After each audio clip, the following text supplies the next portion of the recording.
Chapter 9. Indelible Evidence.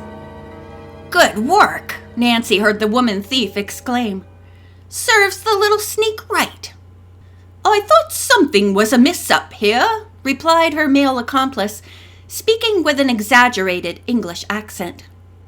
Still maintaining a tight hold on Nancy, her captor chuckled softly. "I fancy she'll not interfere again soon."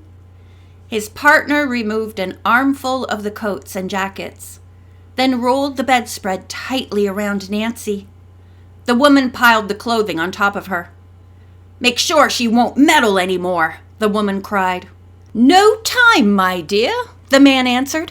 "We shall be forced to make a hasty exit. The maid will be returning."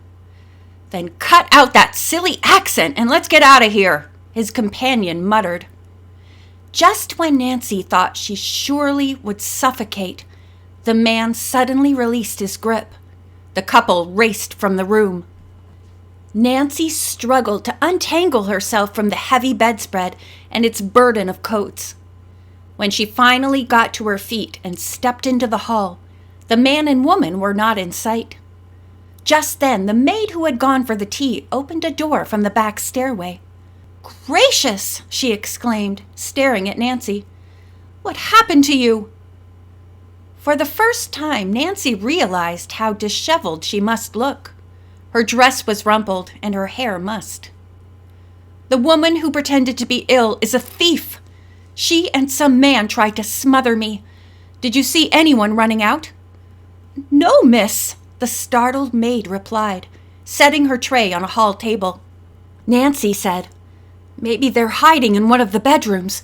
Come on, let's look for them."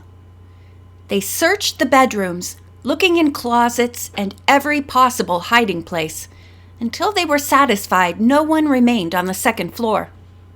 Nancy combed her hair and smoothed her dress before going downstairs. In the kitchen, she found Tombar directing the caterers. "Guests aren't allowed in here," he said icily. Nancy was not intimidated. "I came to get a sandwich," she said, picking up one from a tray. "I'm simply starved." She smiled and closed the door. At that moment, a burst of applause indicated that the musicale was ending. A moment later, the guests began going toward the dining room for tea. Nancy located the hostess, introduced herself, and whispered what had happened. "I don't know whether that woman took anything or not," she said. "You'd better check." Together they went upstairs. Mrs. Elkin said that she disliked parties with detectives standing around and had refused to have any. "Every person on my list is a friend," she said. "I don't see how a thief could have slipped in." Mrs. Elkin cried out in dismay when she discovered that several pieces of valuable jewelry were missing. She immediately called the police, who offered to send a woman plainclothes detective. "I may have a clue," Nancy said, as they were waiting. "Possibly the thief left a coat here that will identify her." When the woman detective arrived from headquarters, she took charge of the coats. The hostess was asked to identify each guest as she came for her wrap. Finally, all the coats had been claimed, except a long blue linen one with large pockets. "The owner is not coming for this coat. That's evident," Nancy said. "My guess is it was worn by the thief." Picking it up, she examined the coat for clues. In one pocket was a makeup kit. The other contained a velvet hooded mask. Nancy tore open the stitching of the lining. There were no numbers on this mask. The policewoman ripped the lining of the coat. Nothing had been hidden inside, and the garment had no marks of identification. "I'll take the coat, mask, and kit to headquarters," she said. After Nancy reached home, Linda Seeley telephoned to apologize for her absence from the musicale. "Mr. Tombar sent me on a trifling errand instead," she explained. "I guess he thought I wasn't capable of handling the affair."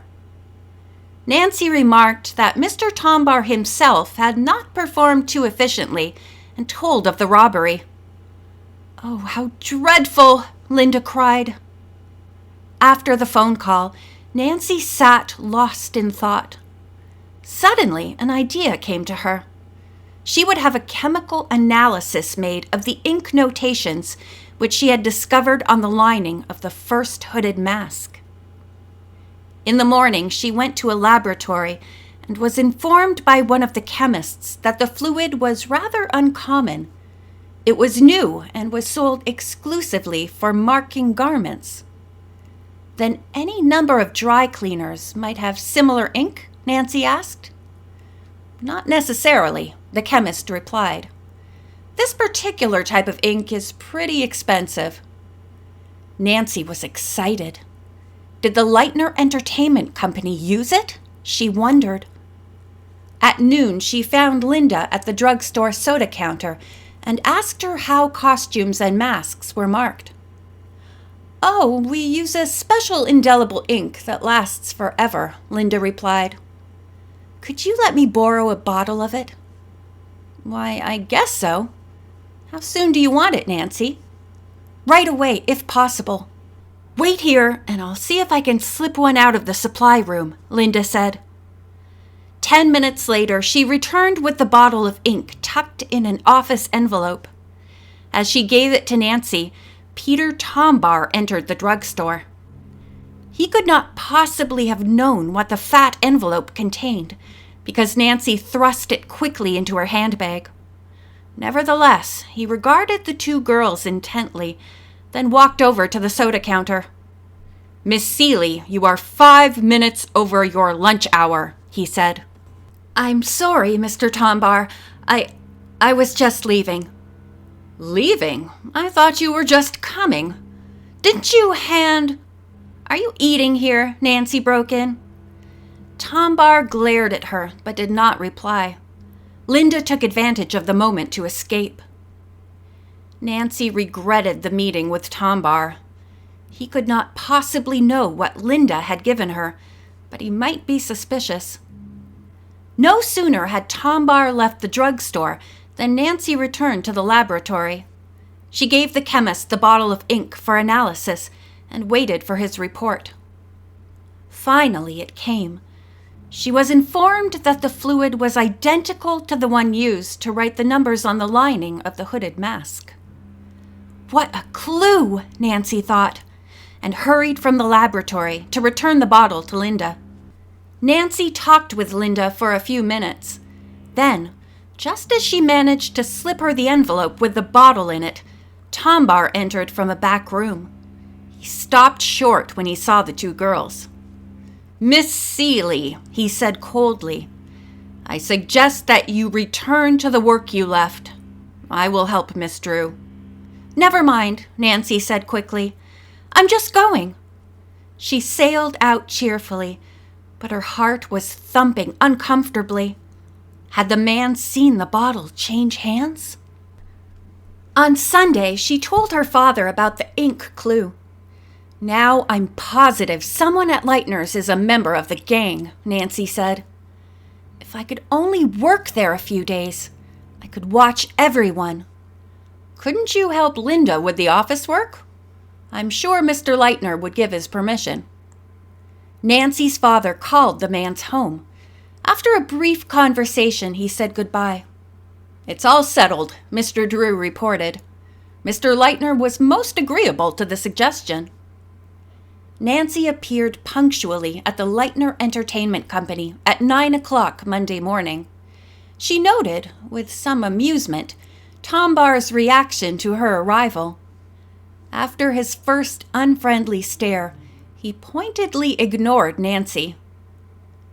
Nancy spent an uneventful morning sorting letters and rearranging files. Whenever she was about to seize an opportunity to slip into the storeroom to look for clues, Tombar would suddenly appear again. "He may not be speaking to me, but he's surely keeping an eye on my whereabouts," Nancy thought. "I'll hold off until lunchtime. While he's out, I can do some looking around." But when 12 o'clock came, The assistant manager did not leave, nor did he at 1. To Nancy's dismay, she observed him eating sandwiches right at his desk. Evidently, he doesn't intend to budge from here today, Nancy said to herself. This proved to be true.